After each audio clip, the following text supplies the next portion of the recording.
नमस्कार, मैं हूं आपके साथ अंकिता पाल। बुलेटिन की शुरुआत करते हैं। सीएम सुखविंदर सिंह सुक्खू ने आज प्रदेश में भारतीय राष्ट्रीय राजमार्ग प्राधिकरण, भूतल परिवहन मंत्रालय और हिमाचल प्रदेश लोक निर्माण विभाग द्वारा निर्मित की जा रही कई 4 लेन परियोजनाओं और अन्य निर्माणाधीन सड़क परियोजनाओं के कार्य की समीक्षा की है।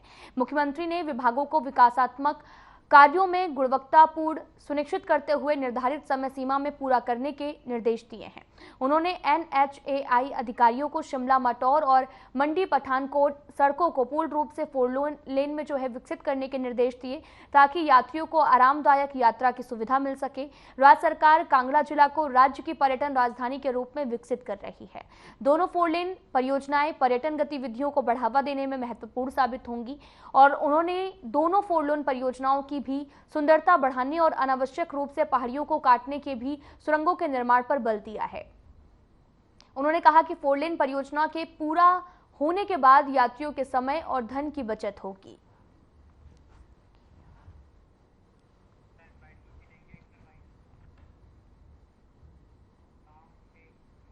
शिमला में कांग्रेस के राष्ट्रीय प्रवक्ता और विधायक कुलदीप सिंह ने पत्रकार वार्ता कर बीजेपी पर जमकर निशाना साधा। उन्होंने कहा कि 400 पार का एनडीए का नारा लगा रही थी, लेकिन 300 से भी कम सीटों पर एनडीए को संतुष्ट होना पड़ा।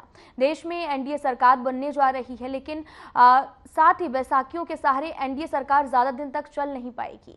उन्होंने ये भी कहा कि लोकसभा चुनाव में बीजेपी के हिंदुत्व के एजेंडे को नकारा गया है। पीएम मोदी की लोकप्रियता भी घटी है, जबकि इंडिया गठबंधन पर लोगों का विश्वास बढ़ा है। देश में इंडिया गठबंधन ने अच्छा प्रदर्शन किया। जनता ने चुनावों में बीजेपी के झूठे एजेंडे को भी सिरे से नकारा है और यही वजह है कि बीजेपी इस बार पूर्ण बहुमत हासिल नहीं कर पाई है।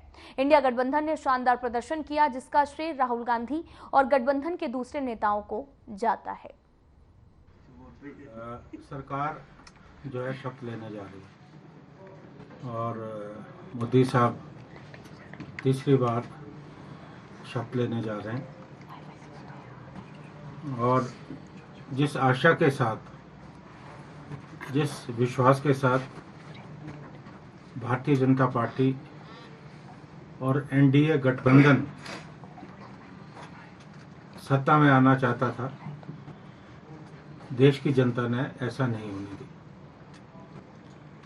400 पार का नारा धराशायी हुआ और एग्जिट पोल को लेकर मैंने प्रेस वार्ता की थी कि किस तरह से देश में एक माहौल बनाने का प्रयास हुआ था, लेकिन देश की जनता ने देश के संविधान को, देश में लोकतंत्र को बचाने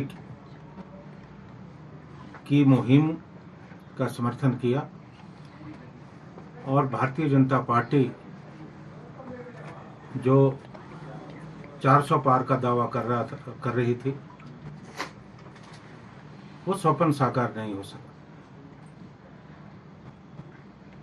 240 सीटें भारतीय जनता पार्टी को मिली है, जो बहुमत से कम है। और आज जो हालात हैं, गठबंधन के अंदर जिस ढंग से मंत्रालय को लेकर झगड़े शुरू हो गए हैं और कई मुद्दों पर परस्पर विरोधाभास है, क्योंकि जेडीयू का बयान आया है जो एनडीए गठबंधन का हिस्सा है कि अग्निवीर पर जो है उनकी सोच सरकार से अलग है, जो पिछली सरकार की क्या कमियां रही हैं कि हम जो है 4 लोकसभा सीटों में, जैसा देश में अलग परिस्थितियां, हिंदी बहुल राज्य है, तो कहीं ना कहीं राम मंदिर का भी जो है असर हुआ, क्योंकि मैं तो खुद वो असर भी कहीं ना कहीं दृष्टिगोचर हुआ है। और मुझे लगता है कि अब ज़रूरत इस बात की है कि संगठन में बैठकर चर्चा हो। ये बात बिल्कुल सही है और खासकर हमारे जो उत्तराखंड है, हिमाचल है,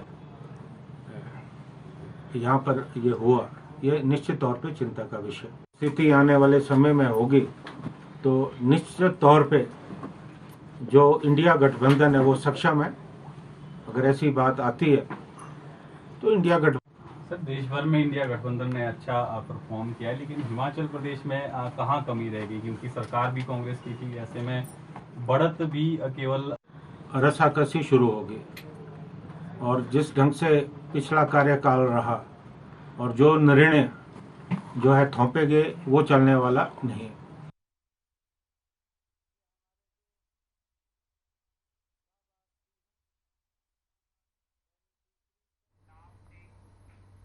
लोकसभा चुनाव में दूसरी बार जीत के बाद शिमला संसदीय क्षेत्र से सांसद जनता का धन्यवाद करने सराहने के लिए भी पहुंचे हैं, जहां पर स्थानीय लोगों ने कश्यप का जोरदार स्वागत किया है।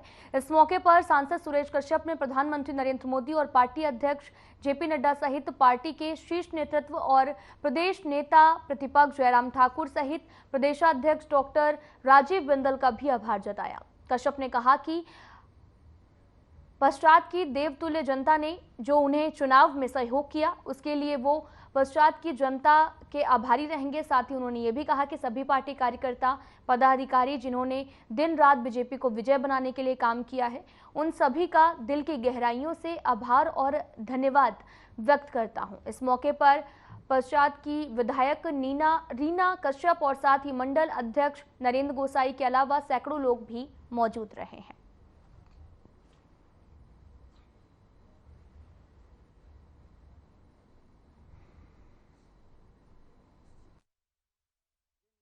पच्छाद विधानसभा क्षेत्र के सराहा में आभार कार्यक्रम रखा गया है और इसमें पच्छाद क्षेत्र की सभी पंचायतों से भारी संख्या में यहाँ लोग पधारे हैं। मैं सभी का बहुत बहुत धन्यवाद करता हूँ, आभार प्रकट करता हूँ। साथ ही साथ मैं बहुत धन्यवाद करता हूँ सभी कार्यकर्ताओं का जिन्होंने बहुत कड़ी मेहनत की और पूरे 17 के 17 विधानसभा क्षेत्रों में एक अच्छी बढ़त भारतीय जनता पार्टी को दिलाई है।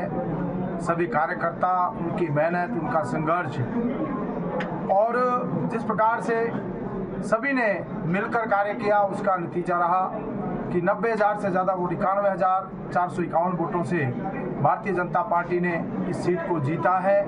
मैं जहां अपने सभी वरिष्ठ नेतृत्व का धन्यवाद करता हूं, वहीं सभी कार्यकर्ताओं का भी धन्यवाद करता हूं, सभी नेताओं का भी धन्यवाद करता हूं जिनकी बदौलत ये जीत हम हासिल कर पाए। और बधाई देना चाहूँगी माननीय सांसद जी को। इस बार जो माननीय सांसद जी दूसरी बार जीत के माननीय सांसद जी दिल्ली पहुंचे हैं, मैं पूरे पच्छाद की जनता की तरफ से उन्हें बहुत बहुत बधाई देना चाहूँगी और एक बात स्पष्ट करना चाहूँगी, कहीं ना कहीं शिमला संसदीय क्षेत्र में 70% जो सरकार के मंत्री थे और मैं तो कहना चाहूँगी कि अपने जो मित्र बिठाए थे बहुत ज़्यादा उन्होंने जो प्रयत्न किया उनका प्रयत्न फेल हुआ है। और इसके लिए जो हमारे भारतीय जनता पार्टी के सभी कार्यकर्ता, सब चाहे वो बूथ अध्यक्ष, बूथ पालक, ग्राम के प्रमुख, हमारे वरिष्ठ नेता, सभी ने बहुत अच्छा कार्य किया, बहुत मेहनत की, जिसके कारण हमें जीत हासिल हुई है। मैं एक बारी पुनः माननीय सांसद जी को बहुत बहुत बधाई देना चाहूंगी। धन्यवाद। हिमाचल प्रदेश से दिल्ली को यमुना नदी से 137 क्यूसेक पानी देने को लेकर हरियाणा और दिल्ली सरकार के बीच में टकराव पर आज सुप्रीम कोर्ट के हिमाचल को पानी देने के आदेश पर हिमाचल प्रदेश सरकार ने अपना पक्ष क्लियर कर दिया है। हिमाचल प्रदेश सरकार में अतिरिक्त मुख्य सचिव राजस्व ओंकार शर्मा ने सुप्रीम कोर्ट के फैसले के बाद ये भी कहा कि हिमाचल सरकार और दिल्ली सरकार के बीच 2019 में 137 क्यूसेक पानी दिल्ली को देने का एग्रीमेंट हुआ था। उस एग्रीमेंट के मुताबिक हिमाचल दिल्ली को पानी देगा। हरियाणा के साथ दिल्ली के टकराव पर उन्होंने ये भी कहा कि हमारा दिल्ली सरकार के साथ एग्रीमेंट है।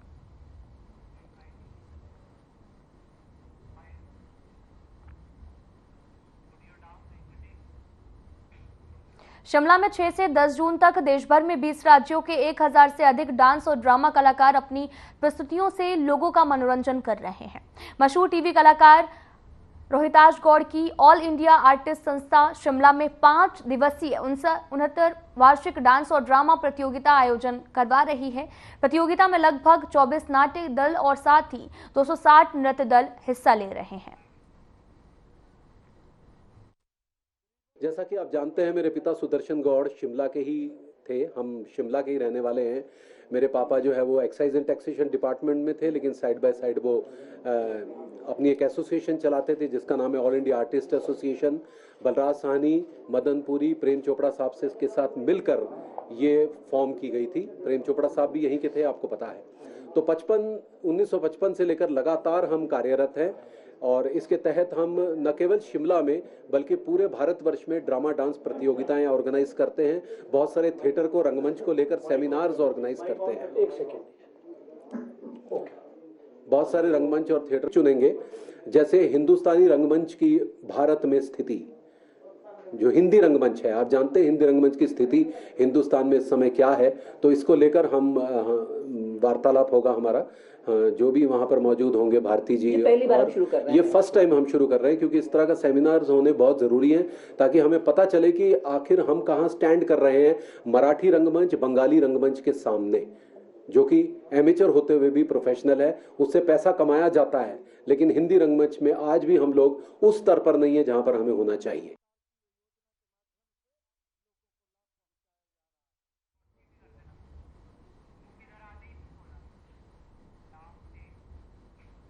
हिमाचल प्रदेश में अब लोगों को गर्मी से राहत मिलने के आसार हैं। बीते 24 घंटे में प्रदेश के अधिकांश हिस्सों में बारिश, ओलावृष्टि और अधिक ऊंचाई वाले क्षेत्रों में हल्की हल्की बर्फबारी भी दर्ज की गई है।